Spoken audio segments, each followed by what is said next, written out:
నరేష్ గారు ఏమంటారు అనేది ఆయన మాటల్లోనే విందాం. నరేష్ గారు నమస్తే. సుబ్బారావు గారు పాత పరిచయస్తులు సంతోషం కలవడం. First of all congrats sir. Thank you. ఎందుకంటే నాకు తెలిసి మీ అంత బిజీగా అంటే దాదాపు 50 సంవత్సరాల ఎబో కెరియర్ ఉండి కూడా ఇప్పటికీ అదే ఉత్సాహంతో ఒక విధంగా చెప్పాలంటే నేను ఇంటర్వ్యూలో చెప్పినట్టు విజయ విహారం చేస్తున్నారు. ఎలా అనిపిస్తుంది అసలు? అంటే ఒక పాయింట్ దాటిన తర్వాత ఫిలాసఫీ వచ్చేస్తుందండి. నేనేం నమ్ముతానంటే సినిమా, పాలిటిక్స్, స్పోర్ట్స్ ఈ మూడిటికి టైం రావాలి. టైం వస్తుంది. టైం వచ్చిన దాన్ని సరిగ్గా వాడుకోలేకపోవడం అనేది చాలామంది యొక్క ఫెయిల్యూర్. దాన్ని సరిగ్గా వాడుకున్నప్పుడు తర్వాత మనకు ఒక విజన్ ఉన్నప్పుడు, అంటే ఫర్ ఎగ్జాంపుల్ నేను హీరోగా వెళ్ళిపోయి పాలిటిక్స్ జాయిన్ అయ్యి మళ్ళీ వెనక్కి వస్తున్నప్పుడు మళ్ళీ హీరోగా అవకాశం వచ్చింది. చూస్తున్నాను అవతల తారక్, ఎన్టీఆర్ వీళ్ళంతా వస్తున్నారు, మంచి స్వింగ్లో ఉంది. నేను చేశాను చందమామ, అదేది చంద్రవంశం అది చేశాను. సెకండ్ ఇన్నింగ్స్లో నేను ఏమనుకున్నానంటే నా ఫస్ట్ నుంచి డ్రీమ్ ఏంటంటే టు బీ అన్ యాక్టర్. అంటే ఎస్వి రంగారావు గారు నాకు ఎప్పుడు కూడా ఒక ఐడల్ చేయాలి, అంటే ఒక యాక్టర్గా ఏదైనా చేయగలగాలి అనేది ఒక vision. So it's not easy thing.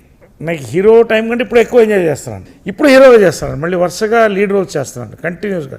మన వీరాంజనేయులు విహారతర మంచి హిట్ అయింది, ఇంకా 3-4 చేస్తున్నాను. సరే, నేను దాన్ని పక్కన పెట్టేస్తే ఇప్పుడు నా ఫోకస్ మొత్తం ఏంటంటే సెకండ్ ఇన్నింగ్స్లో తీసుకుంది ఏంటంటే కామెడీ టైమింగ్ ఉన్నవాడు ఏదైనా చేయగలుగుతాడని నమ్మకం. మీరు అమితాబ్ బచ్చన్ గారి దగ్గర నుంచి తీసుకోండి, ఆయనతో నేను పోల్చలేదు కానీ.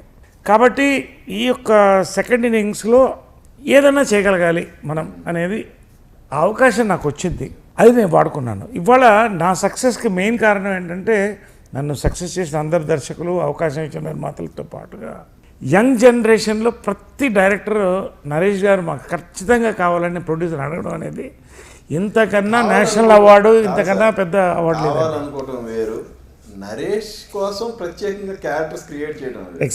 ఎగ్జాక్ట్లీ అదే చెప్తున్నా. వాళ్ళు మన కోసం క్రియేట్ చేసి అసలు సెకండ్ ఇన్నింగ్స్లో ఏముంటుందా ఫాదర్ క్యారెక్టర్స్ ఇది అనుకున్నప్పుడు ఇప్పుడు వస్తున్న క్యారెక్టర్సు అంటే తరతరానికి మేకింగ్ మారుతుంటుందండి.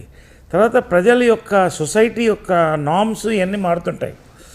సో దీన్ని దృష్టిలో పెట్టుకుని నేను కూడా అప్డేట్గా ఉన్నాం, వాళ్ళంతా కలిసిపోవడం, వాళ్ళు నన్ను కోరుకోవడం, ఇదన్నీ కూడా ఈ 50 years తర్వాత 52 years అవుతుంది ఈ సంవత్సరంతో.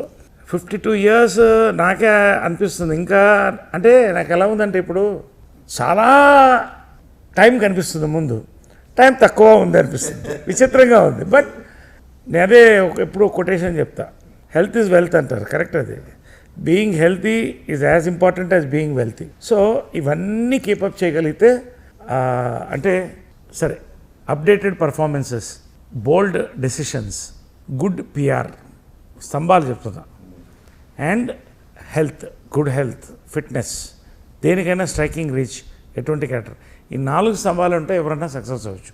4 స్తంభాల నుంచి స్టార్ట్ అయ్యాను, ఆ 4 స్తంభాలు అలాగే మెయింటైన్. అంటే జనరల్గా ఎవరికైనా హెల్తీగా ఉంటే వెల్తీగా ఉంటారు, వెల్తీగా ఉంటే